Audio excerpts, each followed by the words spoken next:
बहुत जरूरी है और इसी वजह से वो इजराइल की सुरक्षा से पीछे नहीं हट सकता। यह भी एक महत्वपूर्ण वजह है।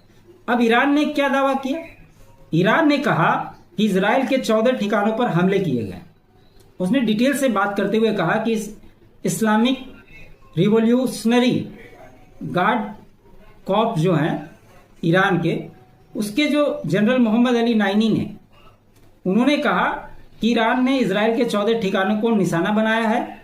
इनमें हाइफा और तेल अवीव के हम सैन्य और तकनीकी केंद्र शामिल हैं। साथ ही साथ नाइनी ने इसे अब तक की सबसे सफल जवाबी कार्रवाई बताया।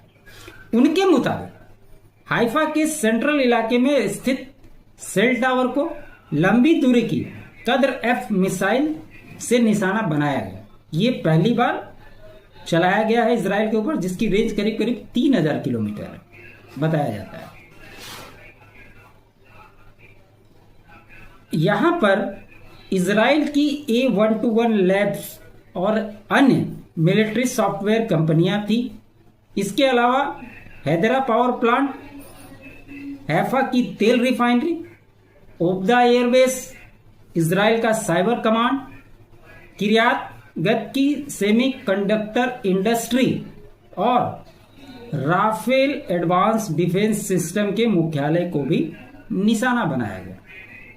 तो अभी का जो माहौल बना हुआ है, ये दोनों देश एक दूसरे के ऊपर आरोप लगा रहे हैं कि हमने उस पर ये कर दिया और वो कह रहा है कि हमने उस पर वो कर दिया। तो मामला इसी तरह से अभी चल रहा है। लेकिन अमेरिका के एंट्री होने के बाद माहौल किस दिशा में कन्वर्ट होगा, यह देखना दिलचस्प हो जाता है कि अब लड़ाई किस दिशा में आगे बढ़ेगी। खबर यह भी आई कि ईरान के जो विदेश मंत्री हैं आज रूस जा रहे हैं। वहां पर पुतिन से उनकी मुलाकात होगी।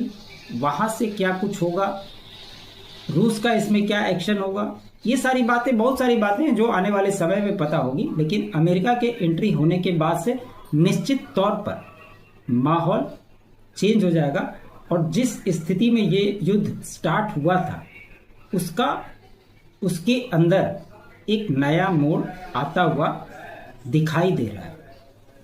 यह सबसे महत्वपूर्ण हो जाता है कि ऐसे कंडीशन में ईरान क्या एक्शन करता है, क्या वो जवाबी कार्रवाई